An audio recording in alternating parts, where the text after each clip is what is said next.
Olá pessoal, Matheus aqui. E ontem o auto-intitulado Homem das Tarifas revelou as tarifas que serão impostas ao resto do mundo. Além de um piso tarifário mínimo de 10% e taxação irrevogável de autopeças, aço e alumínio em 25%, o presidente também apresentou uma lista com os 60 países que ele considera os assim chamados piores ofensores e que por isso serão taxados em muito mais. Ao todo, estima-se uma taxação efetiva de 20% no agregado geral, que é consideravelmente maior que os 15% que o mercado já havia precificado, e não é à toa que hoje os mercados estejam profundamente no vermelho.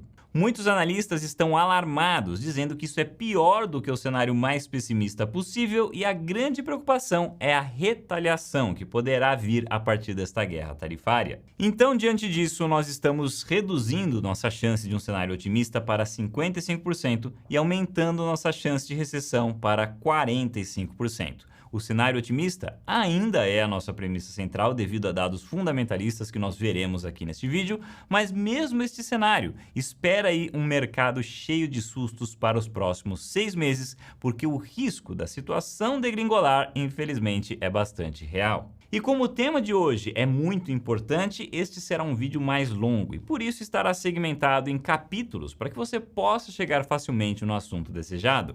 Falaremos das tarifas, da chance de recessão, da chance de resiliência, falaremos também sobre a possibilidade de um resgate do Fed caso tudo dê errado e ao final traremos algumas estatísticas para estimar até onde o mercado poderá cair. E este também será o último vídeo de análises que será transmitido via o YouTube. Lógico que eu vou continuar trazendo conteúdo por aqui, mas não as análises do mercado. As próximas análises estarão apenas disponíveis através da nossa assinatura, que por enquanto é gratuita.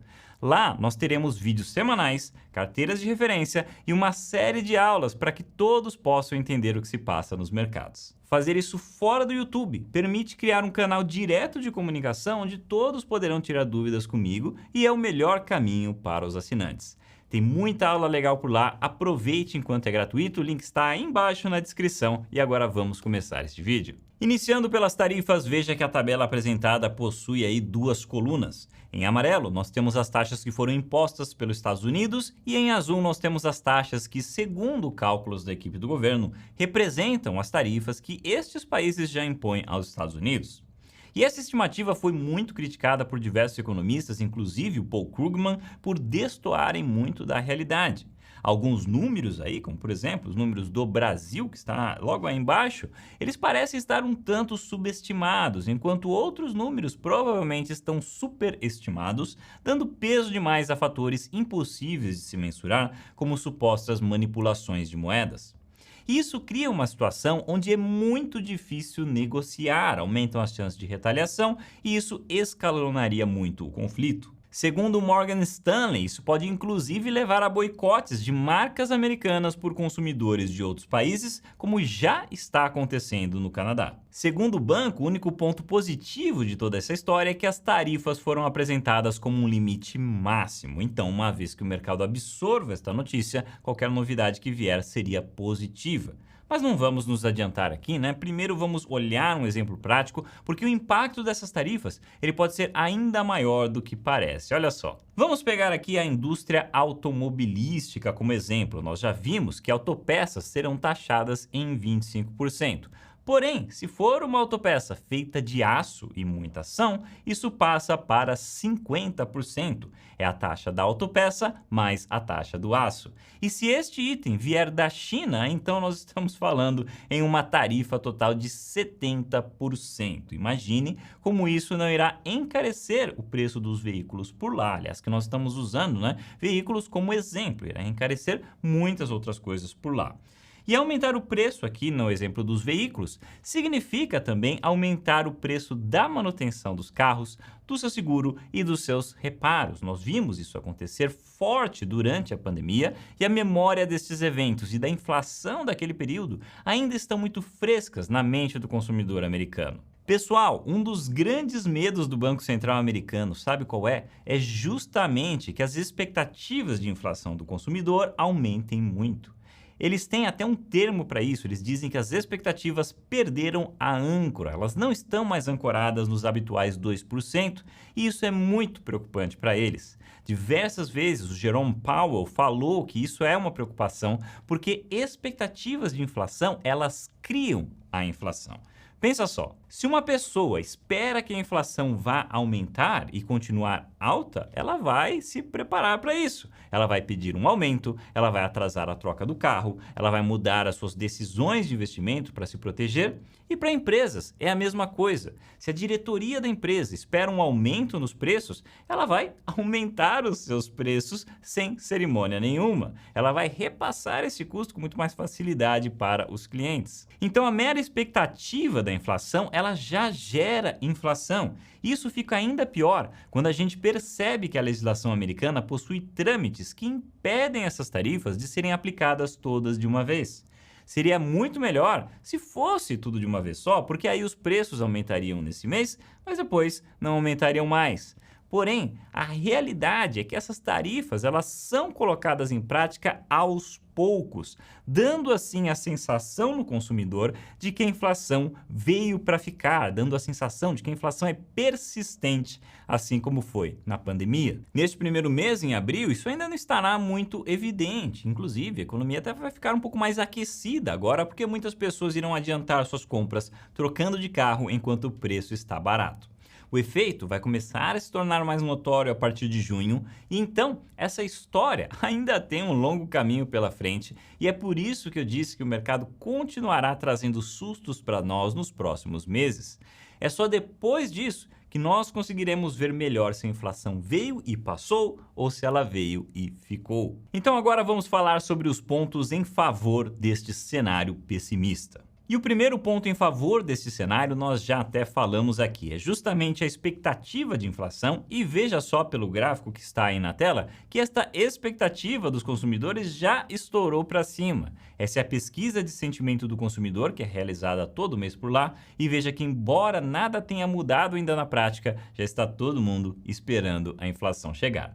E não são apenas os consumidores que estão pessimistas, uma pesquisa feita recentemente pela CNBC com diretores financeiros de diversas empresas constatou que 90% dos diretores estão esperando uma volta da inflação e a maioria espera também uma recessão no segundo semestre de 2025. E o indicador de otimismo dos empresários apresentado pelo Goldman apontou também para uma forte deterioração da confiança neste último mês. Então acho seguro afirmar que, no que se refere a sentimento, a situação não é nada favorável. E o sentimento cria outro problema que nós chamamos de efeito da riqueza negativa. O que acontece é que as pessoas tendem a gastar mais e viver de uma maneira mais próspera quando o seu patrimônio, a sua riqueza, está crescendo. Lá nos Estados Unidos, a geração dos baby boomers estão hoje com uma riqueza recorde de 25 trilhões de dólares, o que corresponde a 54% de todo o valor investido em ações e fundos de investimento. Além disso, é estimado que 29% de toda a riqueza das famílias americanas está no mercado de ações. Então, em outras palavras, a sensação de riqueza do americano está muito atrelada ao que acontece com as ações. Quando elas caem, surge o efeito de riqueza negativa, porque eles passam a se sentir menos prósperos e, por isso, reduzem os seus padrões de consumo.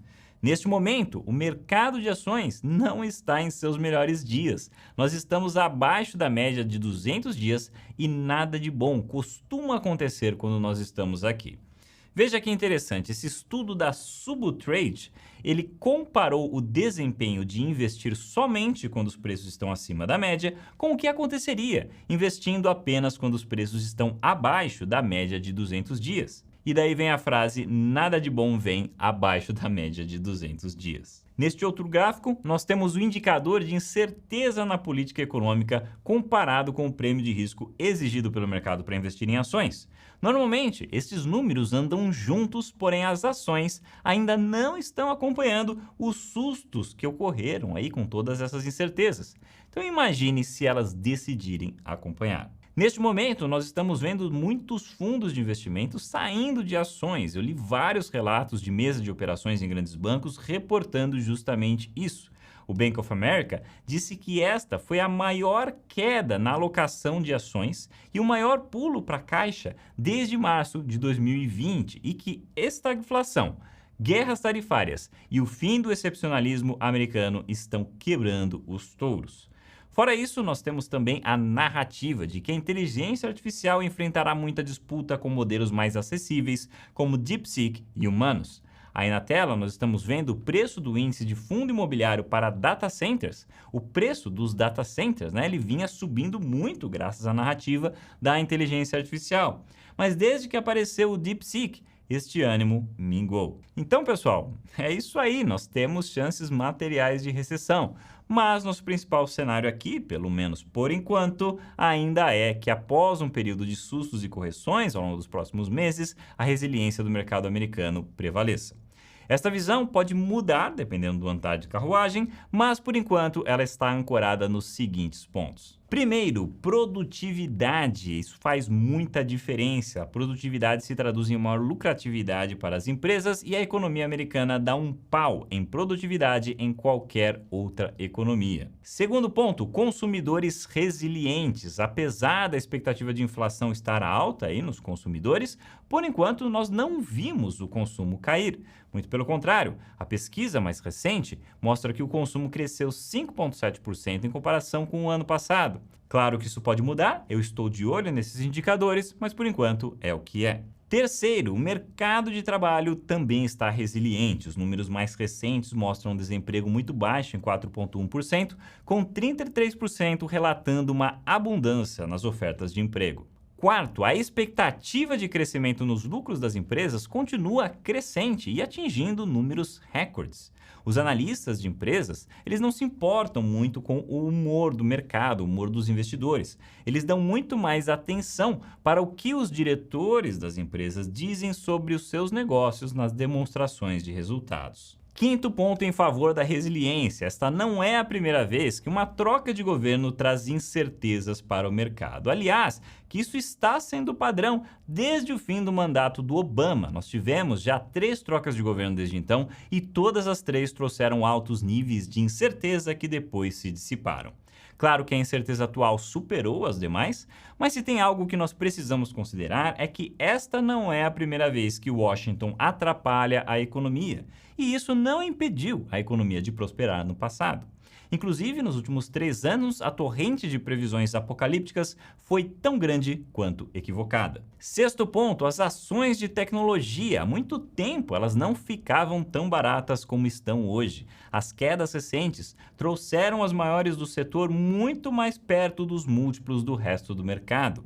Faz muito tempo que isso não acontece e das últimas vezes que aconteceu, quem comprou se deu bem. Aliás, que a Carson fez um estudo muito interessante nessa linha, peço desculpas pelo gráfico estar um tanto difícil aí de ler na tela, mas ela analisou a pesquisa de sentimento AAII, que quantifica o sentimento individual do investidor americano, e ela fez um levantamento com esse indicador desde 1990 e descobriu que sempre que ocorrem 5 semanas seguidas de pessimismo, o mercado em seguida ganhou em média 21% nos próximos 12 meses.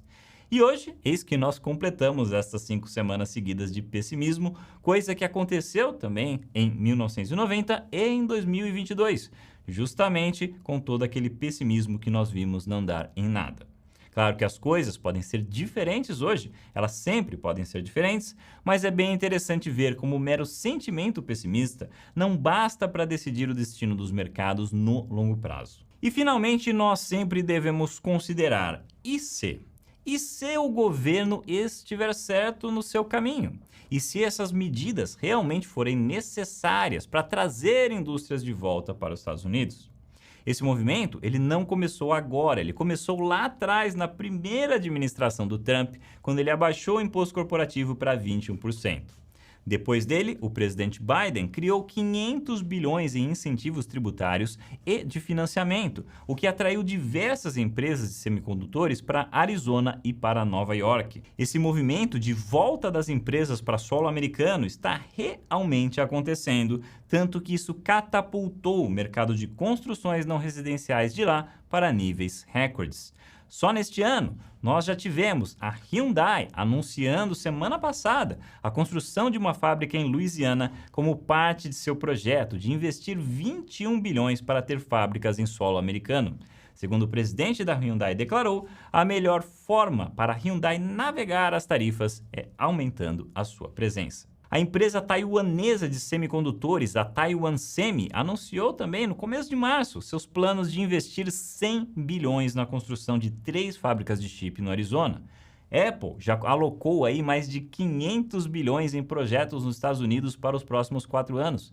Ela vai erguer instalações em Houston para produzir servidores para suportar o Apple Intelligence. Empresas farmacêuticas, mesma coisa. A Eli Lilly planeja abrir 4 megafábricas nos próximos 5 anos. Esse movimento, ele está acontecendo. Claro que ainda existe um longo caminho aí pela frente, sim, né? Há um grande risco das pressões atuais quebrarem o mercado antes dos benefícios serem percebidos. Mas nós temos que considerar a possibilidade dessas políticas fazerem sentido. E finalmente, pessoal, nós temos o famoso resgate do Fed. Será que o Banco Central americano virá o resgate dos mercados neste momento de transição? Fato curioso, o Trump pediu para o Fed fazer isso. Ele escreveu que o Banco Central deveria cortar juros para ajudar neste momento. Mas, felizmente, o Fed não precisa seguir as ordens do presidente, então, para responder essa questão, é muito mais produtivo analisar o que os membros do Fed estão dizendo. E segundo o resumo de projeções econômicas mais recente, eles estão prevendo 2 cortes de 25 pontos base neste ano, 2 no ano que vem e mais 1 em 2027. Essas projeções nos dão a entender que os membros do Fed estão antecipando sim que eles precisarão intervir em algum momento para evitar uma recessão.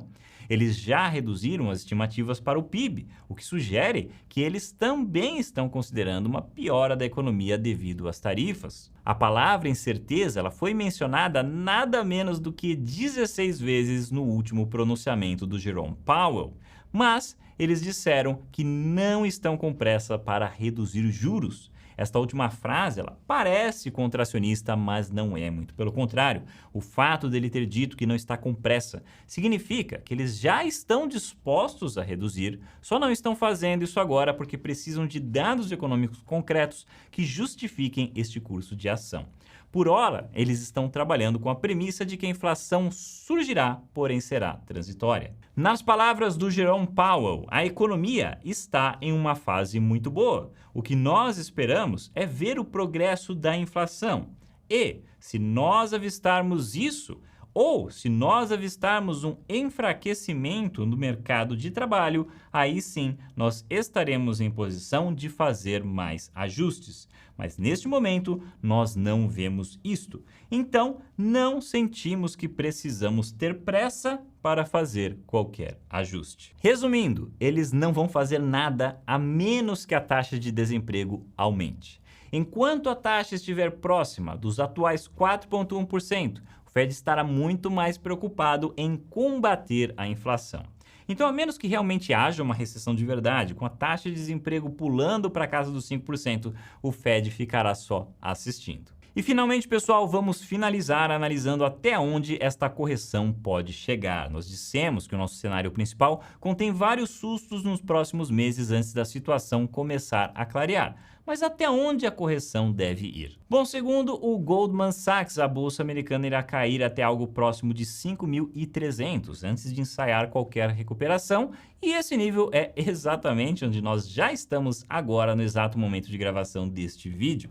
Então, tomara que eles estejam certos. Mas outros analistas têm feito um paralelo com o que aconteceu em 2022, quando o mercado caiu 25% antes de se recuperar. Se a história for se repetir, nós chegaríamos com o SP 500 em 4.600, o que nos colocaria em território de mercado urso. Claro que ninguém sabe responder essa questão, é impossível prever o futuro, mas como eu disse ao longo do vídeo, eu, por enquanto, ainda me apoio na tese da resiliência americana. Pessoal, muito obrigado por assistirem. Você que já faz parte da nossa assinatura, fique à vontade para me mandar e-mail com qualquer questão sobre este tema. Obrigado mais uma vez e que a visão de longo prazo esteja com você.